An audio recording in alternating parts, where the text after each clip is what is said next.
baru lahir Mbak, itu ngecek pendengaran itu pakai metode namanya BERA, bukan berak ya, pakai RA ya, BERA. Ini adalah salah satu metode untuk mengecek pendengaran pada anak.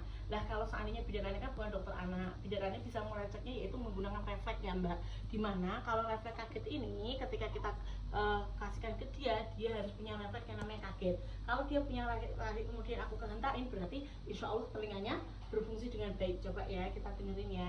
Oke, coba ya, dia kagetan nggak? Kaget ya, ngangkat kanan kiri ya. Kita coba sekali lagi, maafin ya. Oke, kaget ya. Nah, berarti bagus ya. Berarti pendengarannya ada, aman ya. Kalau dokter anak mengeceknya dengan menggunakan BERA Mbak. Tapi kalau bidan kita bayi itu selanjutnya Mbak. Kalau ini anakmu yang paling kita takutkan itu adalah kembung. Karena apa? Dengan kembung yang nyebabin apa? Dia akan yang namanya gampang gumoh. Kalau nyusus sedikit gumoh, nyusus sedikit gumoh. Kalau kayak gitu gimana Bu Bidan? Karena ini masih ada tali pusar, kamu bisa pakai calming cream deh. Si calming cream ini bisa kamu pakaikan. Nah itu ditaruh di sini, 1, 2, 3, diputar kayak gini, kemudian diginiin.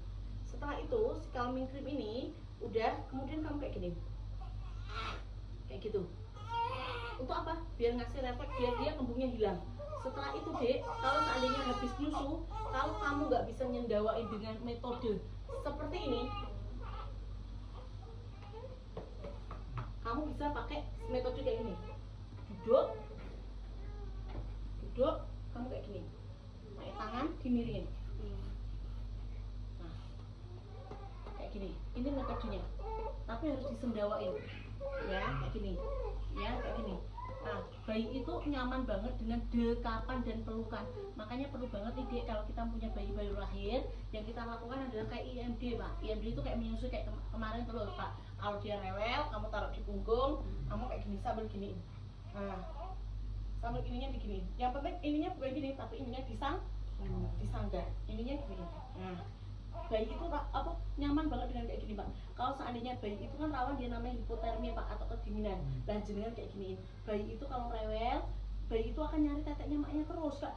Kayak gitu. Kalau dia habis nyusu, yang Bapak lakukan adalah Bapak duduk dengan tenang. Habis itu Bapak bawa bayinya seperti ini, ininya disangga seperti ini kalau seandainya Bapak belum bisa. Dan ini gini.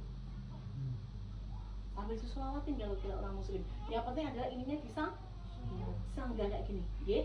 Ini bisa Bapak lakukan karena apa? Nanti kalau nggak kayak gini, pasti apa? Ibunya kelelahan Pak, karena anak cowok itu biasanya teteknya kuat banget, ya. Jadi jangan kaget, bayi itu rawan yang namanya kembung, bayi itu rawan namanya kolik, bayi itu rawan yang namanya gumoh. Makanya setiap habis cucu wajib sendawakan. Lah sendawa nih kalau nggak pakai miring, dipakai tengkurap. Kayak kalau nggak dimiring, kalau nggak ditaruh di sini, kalau nggak taruh sini. Kalau habis itu Bapak tidurin kayak gini. Ini adalah posisi ternyaman bayimu Pak.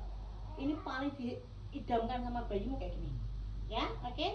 Jangan lupa ya, kayak gini peran Bapak, anaknya kayak giniin, ya. Oke? Ini bagus.